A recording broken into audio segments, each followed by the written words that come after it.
நண்பர்களே, கொஞ்சம் சிந்தித்து பாருங்கள், உங்கள் இலக்கின் இறுதி எல்லையைத் தொட்டுவிட்டீர்கள். வெற்றிக்கு இன்னும் ஒரே ஒரு அடிதான் இருக்கிறது.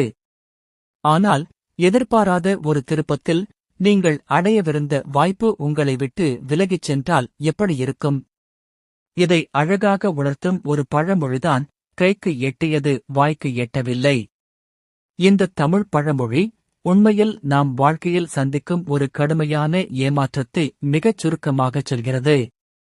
ஒரு பொருள் அல்லது ஒரு பெரிய வாய்ப்பு நம் கைக்கு கிடைத்த பிறகும், அதை முழுமையாக அனுபவிக்கும் அல்லது பயன்படுத்திக் கொள்ளும் முன்பே அது நம்மிடமிருந்து நழுவிவிடுவதாகும்.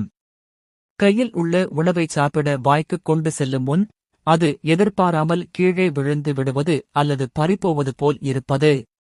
உழைப்பு நம்முடையது, ஆனால் பலன் அடுத்தவருக்கு சென்று விடுகிறது.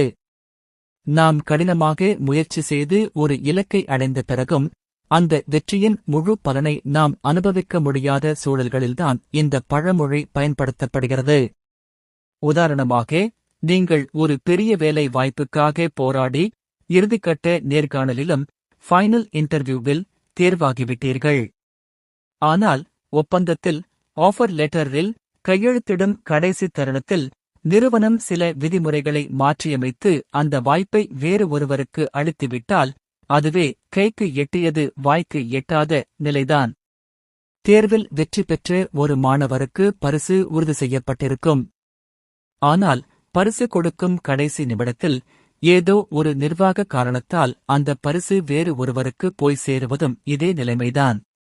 கைக்கு எட்டியது வாய்க்கு எட்டவில்லை என்ற நிலை ஏமாற்றமானது என்றாலும், இது நமக்கு ஒரு முக்கியமான பாடத்தை கற்றுக் கொடுக்கிறது.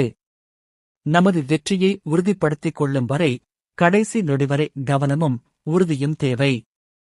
கிடைத்த வாய்ப்பை முழுமையாக பயன்படுத்தும் வரை விழிப்புடன் இருக்க வேண்டும்.